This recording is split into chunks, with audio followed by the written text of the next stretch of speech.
देवाची स्तुती असो, त्याच्या नावाला धन्यवाद असो की देवाने आपल्याला पुन्हा प्रसंग दिलेला आहे त्याचं वचन ऐकण्यासाठी, त्याच्यावर मनन करण्यासाठी. प्रार्थनेच्या अंतकरणाने आपण देवाचं वचन ऐकूया. यावेळेस आपण प्रार्थना करू. प्रभू देवा, तुझी स्तुती असो, तुझ्या नावाला धन्यवाद असो. तू आमच्याशी बोलणारा प्रभू परमेश्वर आहे, तू आम्हाला मार्गदर्शन करणारा प्रभू परमेश्वर आहे प्रिय प्रभू, आणि तू आम्हाला आशीर्वाद देणारा प्रभू परमेश्वर आहे. पुढील वेळ आम्ही तुझ्या हातामध्ये समर्पित करतो. येशूच्या नावाने प्रार्थना केली म्हणून तू ऐक. आमेन. आजच्या मननासाठी जो शास्त्रभाग आहे तो याकोबाचं पत्र याचा 5वा अध्याय आणि 7 ते 11 पर्यंत असा आहे. याकोबाचं पत्र 5वा अध्याय 7 ते 11 पर्यंत. याकोबाचं पत्र 5वा अध्याय 7व्या या वचनामध्ये जर आपण पाहिलं तर आपल्याला असं दिसतं की त्या ठिकाणी धीर धरण्याविषयी सांगितलेलं आहे. आणि विशेषतः आम्ही जे आज या काळामध्ये आहोत, ह्या काळातील आम्ही जे लोक आहोत, आमच्यासाठी विशेष हा संदेश आहे की आम्ही धीर धरावा. कारण वचन 7 मध्ये असं लिहिलेलं आहे की प्रभूच्या आगमनापर्यंत धीर धरा. आणि वचन 8 मध्ये लिहिलेलं आहे तुम्ही धीर धरा कारण प्रभूच्या आगमनाची वेळ आलेली आहे. आणि अनेक चिन्ह ज्यावेळेस आपण पाहतो आजूबाजूला आपल्या काळात, त्यावेळेस आपल्याला दिसतं की त्याच्या आगमनाच्या आधीचा हा काळ आहे, ज्याला आपण शेवटला काळ म्हणतो, संकटाचा काळ म्हणतो. आणि अशा या काळामध्ये आपण आहोत. आणि म्हणून विशेषतः हा जो संदेश आहे धीराचा तो आपल्यासाठी आहे. आपल्याला धीर धरूनच या काळामध्ये जीवन जगायचं आहे.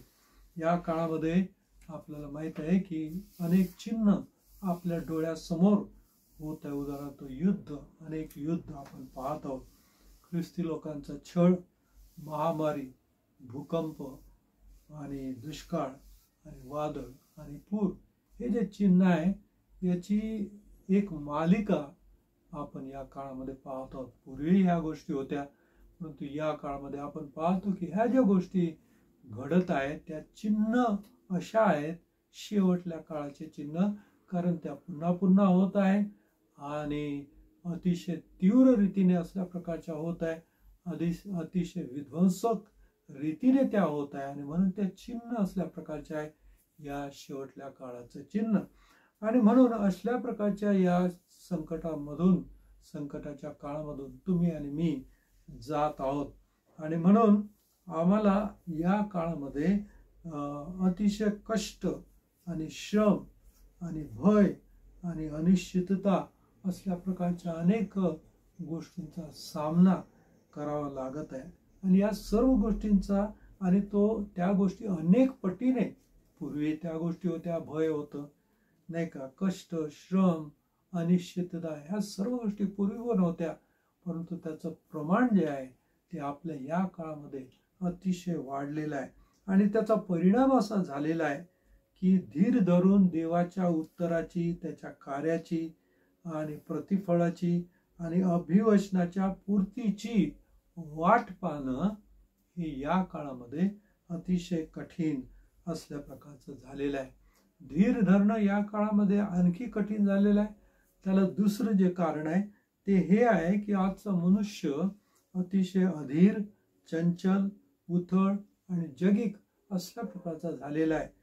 त्याला प्रत्येक गोष्ट इन्स्टंट असल्या प्रकारची पाहिजे आणि त्यामुळे त्याला धीर धरणं फार कठीण असल्या प्रकारचं झालेलं आहे.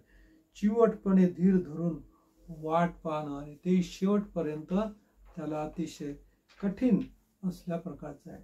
या शेवटल्या काळात जे परिस्थिती आहे, जे संकटाची मालिका आहे, त्यामुळे ह्या सर्व गोष्टी जे चिन्ह आहेत, जे संकट आहे, ते आमच्या धीराला तोडणारे असल्या प्रकारचे आहेत आणि धीर सोडायला लावणारे असल्या प्रकारचे हे संकट या काळामध्ये आहे.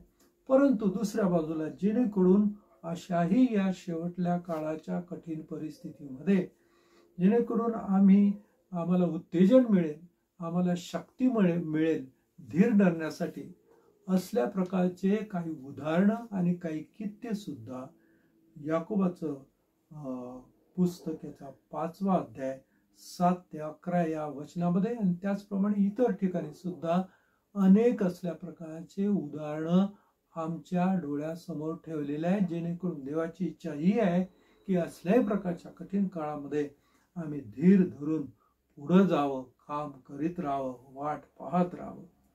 आणि या याकोबाचं पुस्तक 5व्या अध्यायामध्ये 3 विशेषतः उदाहरणं आपल्या डोळ्यासमोर ठेवलेले आहे. पहिलं उदाहरण शेतकऱ्याचं आहे, दुसरं उदाहरण संदेष्ट्यांचं आहे आणि तिसरं उदाहरण इयोबाचं आहे.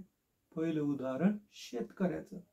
शेतकरी आपल्याला माहित आहे की अतिशय कष्ट करणारा, घाम गाळणारा आणि आपल्या घामाने जणू काही ती जमीन ओली करणारा आणि पीक घेणारा असल्या प्रकारे आपण त्या शेतकऱ्याचं वर्णन करू शकतो. आपल्याला माहित आहे की तो जे कष्ट करतो ते एसी मध्ये किंवा असल्या प्रकारच्या परिस्थितीमध्ये नाही, विशेषतः जो काळ कठीण असतो तो म्हणजे उन्हाळा. वरून सूर्य तळपत असतो आणि त्या तळपत्या उन्हामध्ये तो नांगरणी करत असतो शेतामध्ये आणि शेतीची मशागत करत असतो, शेतीची तयारी करत असतो आणि त्यानंतर तो वाट पाहतो पहिल्या पावसाची. पुष्कळदा पहिला पाऊस येतच नाही, फार उशिरा येतो आणि ज्यावेळेस तो येतो त्यावेळेस तो पहिली पेरणी करतो. पहिली पेरणी केल्यानंतर पुन्हा तो पाऊस गायब होतो आणि ते अंकुर जे होतात ते सर्व करपून जातात आणि त्याला पुन्हा दुसरी पेरणी करावी लागते. दुसरी पेरणी झाल्यानंतर त्याला पुन्हा अनेक कष्ट त्या शेतीमध्ये करावं लागतात. पिकांची काळजी घ्यावी लागते आणि फवारणी करावी लागते आणि कष्ट, घाम त्याचे काही संपत नाही, परंतु तो ते करत राहतो धीराने. कष्ट आणि श्रम तो करत राहतो. शेवटला पाऊस पडेपर्यंत तो कष्ट आणि श्रम करतो. शेतकऱ्याचं जीवन हे अतिशय कष्टाचं आणि धीराचं असल्या प्रकारचं. त्याच्या ठायी जर धीर नसेल तर तो कष्टच करू शकणार नाही, वाटही पाहू शकणार नाही आणि मग शेवटी जे मोलवान पीक आहे, त्या ठिकाणी मोलवान हा शब्द वापरलेला आहे. ज्यावेळेस तो धीर धरून कष्ट आणि पुन्हा कष्ट आणि पुन्हा कष्ट करतो, पुन्हा वाट पाहतो, त्यावेळेस त्याला मोलवान, एखाद्या सोन्यासारखं आपण म्हणतो नाही का, चांदीसारखं त्याला पीक मिळतं. आणि याला कारण त्याचा धीर. आणि म्हणून हे पहिलं उदाहरण त्या शास्त्रामध्ये आपल्या समोर ठेवलेलं आहे शेतकऱ्याचं. शेतकरी धीर धरतो म्हणून त्याला फळ मिळतं. आपलं जे आध्यात्मिक जीवन आहे त्याचाही नियम तसाच आहे.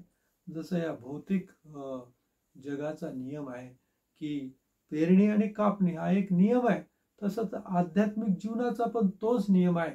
आम्ही आध्यात्मिक जीवनामध्ये जर श्रम करतो, कष्ट करतो आणि धीर धरून सेवा करतो आणि कार्य करतो, तर आम्हाला सुद्धा आध्यात्मिक जीवनामध्ये सुद्धा आम्हाला फळ मिळतं, मोलवान पीक मिळतं. आणि हा जो नियम आहे जसा भौतिक जगामध्ये होता आहे तसाच आध्यात्मिक जीवनामध्ये सुद्धा तोच नियम आहे. दुसरं जे उदाहरण आहे ते संदेष्ट्यांचं दिलेलं आहे. पवित्र शास्त्रामध्ये अनेक देवाचे संदेश होऊन गेले आणि त्यांना विरोध सहन करावा लागला, छळ सहन करावा लागला, त्यांचा उपवास झाला, परंतु अशाही कठीण परिस्थितीमध्ये ते धीर धरून देवाची सेवा करीत राहिले, देवाचा संदेश देत राहिले की जो लोकांच्या विरुद्ध होता आणि लोकांचा त्यामुळे त्यांना विरोध झाला. उदाहरणार्थ इर्मया संदेशाचं जर उदाहरण घेतलं तर त्याने सुद्धा संदेश दिला, कारण त्या काळचे जे इस्रायल लोक होते त्यांनी देवाविरुद्ध बंड केलं, देवाच्या आज्ञेचा भंग केला, मूर्तीपूजा केली आणि अतिशय ताठ मानेने ते वागले, देवाच्या विरुद्ध असल्या प्रकारचे वागले. आणि तशा त्या लोकांना ज्यावेळेस इर्मयाने देवाच्या न्यायाचा संदेश दिला त्यावेळेस ते लोक सुद्धा इर्मयावर उठले. त्या लोकांनी इर्मयाचा छळ केला, त्याची निंदा केली आणि त्याला फटके सुद्धा मारले, त्याला जीवे मारण्याचा प्रयत्न सुद्धा त्यांनी केला. परंतु एवढं असून सुद्धा धीर धरून इर्मया आपलं कार्य करीत राहिला, शेवटपर्यंत संदेश देत राहिला. कारण त्याला माहित होतं की पुढे फळ आहे, प्रतिफळ आहे. कारण त्याला माहित होतं की देवाने मला निवडलेलं आहे आणि त्याला माहित होतं की हा जो संदेश आहे तो देवाकडून आलेला आहे. ह्या 3 गोष्टी आमच्या जीवनात फार महत्वाच्या आहेत. आम्हाला माहित पाहिजे की आम्ही जे करतो त्याचं प्रतिफळ पुढे आहे. आम्हाला माहित पाहिजे की मी देवाने निवडलेला आहे. आम्हाला माहित पाहिजे की जो संदेश माझ्याजवळ आहे तो देवाने दिलेला आहे.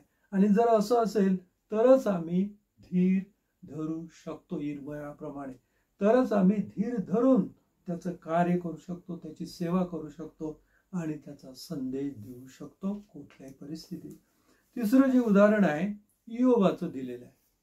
सैतानाने इयोबाची परीक्षा घेतली, त्याचं सर्वस्व एका दिवसात धुवून निघालं. त्याचप्रमाणे त्याच्या शरीरावर सुद्धा आघात झाला आणि त्याचे एवढे हाल झाले शारीरिक रीतीने की त्याला राखेत अक्षरशः बसावं लागलं. परंतु तशाही परिस्थितीमध्ये तो धीर धरून होता, देवाला तो धरून होता आणि धीर धरून त्याने परमेश्वरावर विश्वास ठेवला.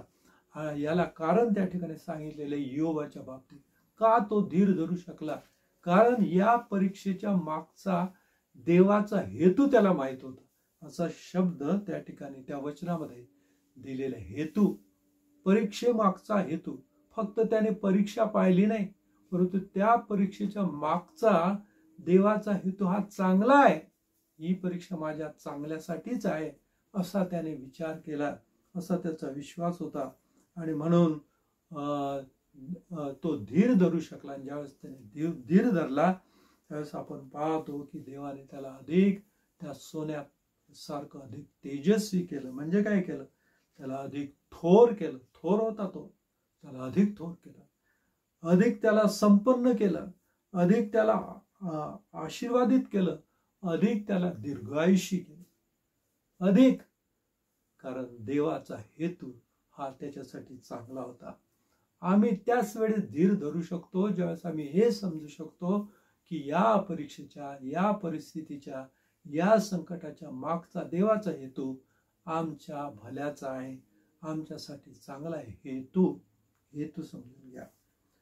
त्याचप्रमाणे आपण पाहतो की हे 3 उदाहरणं आपण पाहिले, पण याशिवाय आणखी अनेक उदाहरणं आहेत की त्या देवाच्या सेवकांनी धीर धरला जीवनामध्ये आणि धीर धरून ते आपल्या जीवनाची वाटचाल करीत राहिले. त्याच्यापैकी एक पुढचं उदाहरण म्हणजे मोशेचं उदाहरण. इब्री पत्र 11 अध्याय आणि 26 वचनामध्ये त्या ठिकाणी लिहिलेलं आहे मोशेविषयी, ख्रिस्ता प्रित्यर्थ विटंबना सोसणे ही मिसर देशातील धनसंचयापेक्षा अधिक मोठी संपत्ती आहे असे त्याने गणिले, कारण त्याची दृष्टी प्रतिफळावर होती. त्याने राजाच्या क्रोधाला न भीता विश्वासाने मिसर देश सोडला, कारण जो अदृश्य आहे त्याला पाहत असल्यासारखा त्याने धीर धरला. मोशे हा धीर धरणारा होता. मोशेचं उदाहरण हे धीराचं उदाहरण आहे. आणि का तो धीर धरू शकला? कारण त्याची दृष्टी प्रतिफळावर होती, त्या अदृश्य देवावर होती. देव माझ्या समोर आहे, माझी वाट पाहत आहे आणि ते प्रतिफळ माझी वाट पाहत आहे. प्रतिफळावर त्याची दृष्टी होती, असे शब्द आहेत.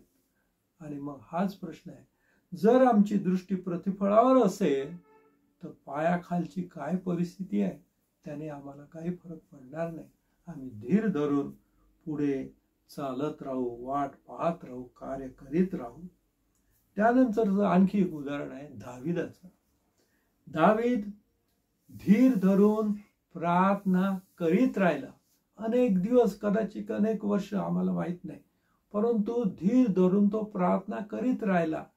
आणि त्यानंतर त्याला त्या प्रार्थनेचं उत्तर मिळालं, पण त्यासाठी त्याला धीर धरावा लागला असं आपल्याला पाहायला मिळतं.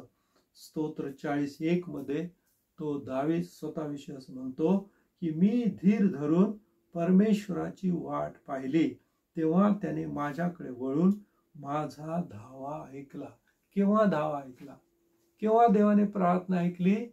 ज्यावेळेस मी धीर धरून वाट पाहिली त्यावेळेस.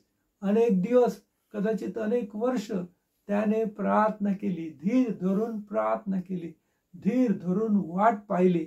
आणि त्यावेळेस तो म्हणतो की देवाने माझ्याकडे त्याचं तोंड फिरवलं आणि माझी हाक त्याने ऐकली, माझी प्रार्थना त्याने ऐकली. आणि हीच गोष्ट आहे, पुष्कळदा आपल्या प्रार्थनेचं उत्तर आपल्याला मिळत नाही, कारण आपली प्रार्थना ही अतिशय शॉर्ट असते, अतिशय अधीर असल्या प्रकारची प्रार्थना असते, अतिशय चंचल असल्या प्रकारची प्रार्थना असते. परंतु प्रार्थना करीत ज्यावेळेस आम्ही वाट पाहतो, देवाच्या उत्तराची वाट पाहतो, त्यावेळेस देव आमच्या प्रार्थनेचं उत्तर देतो, आमच्या जीवनामध्ये अद्भुत रीतीने कार्य करतो. आणि म्हणून ही लक्षात ठेवण्याची गोष्ट आहे की उशीर म्हणजे देवाचा नाकार नाही.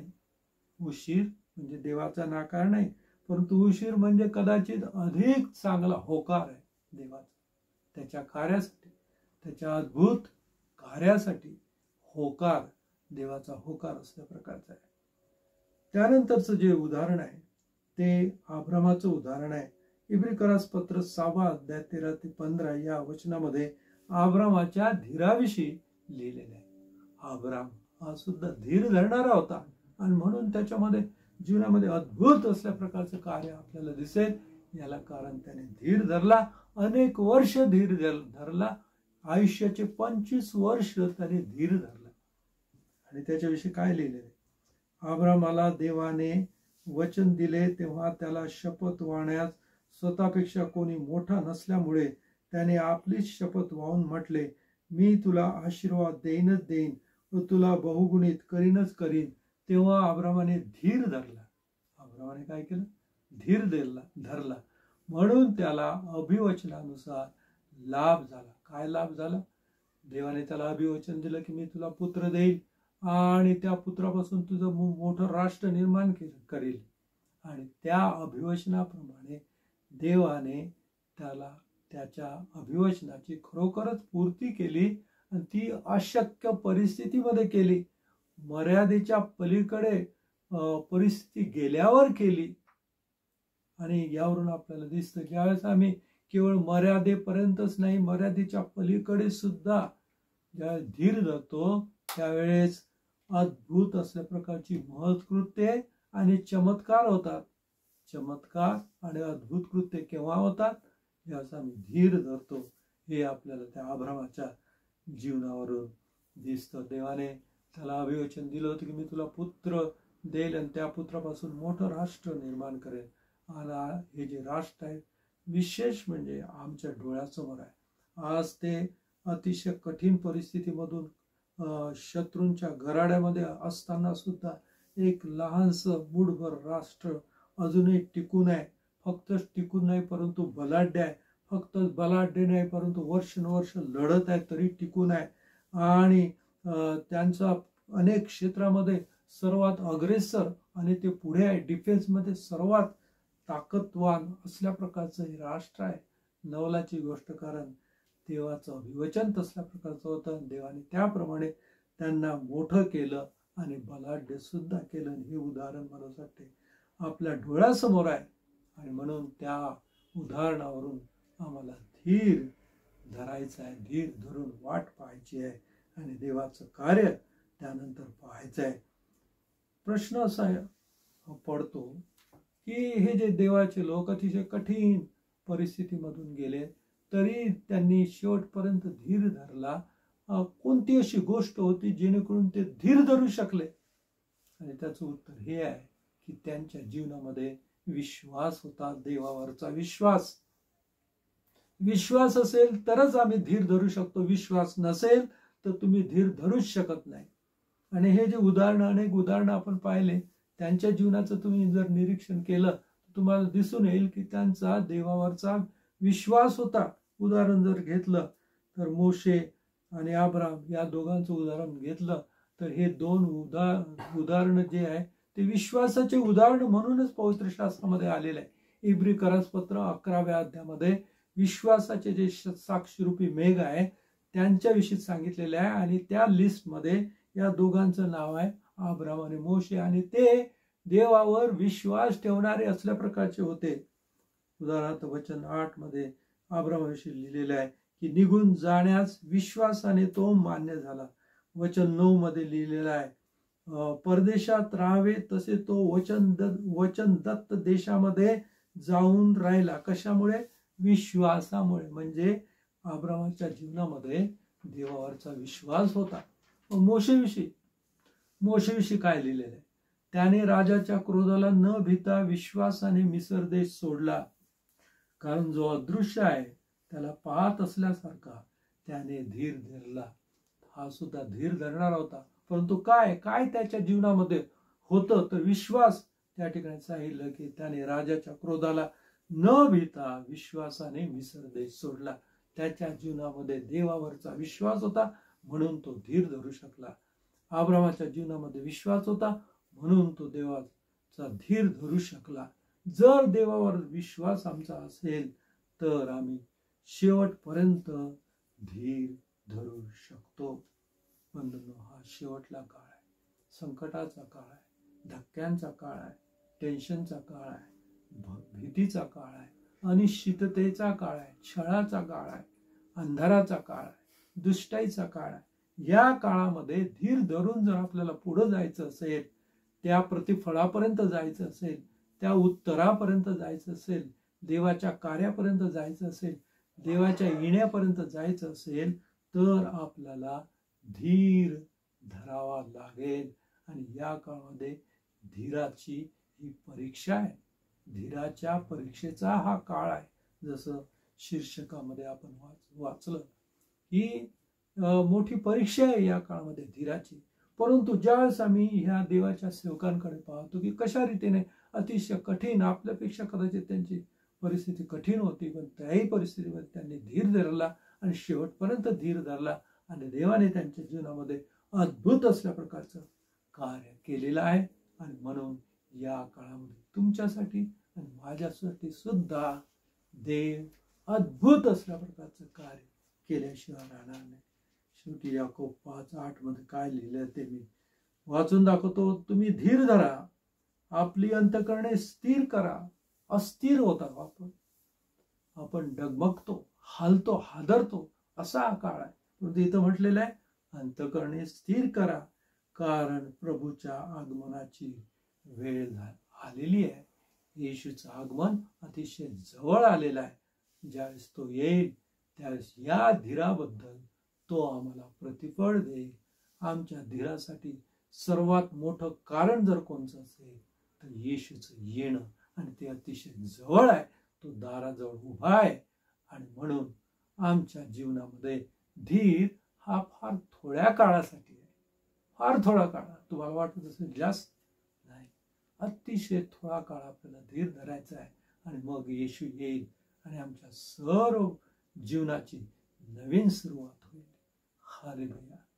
देव करो या अशा शेवटल्या काळामध्ये शेवटपर्यंत धीर धरून वाट पाहण्यासाठी आणि त्याची सेवा करीत राहण्यासाठी देव तुमचं आणि माझं सहाय्य करो. हालेलुया. देव तुम्हाला आशीर्वाद देवो.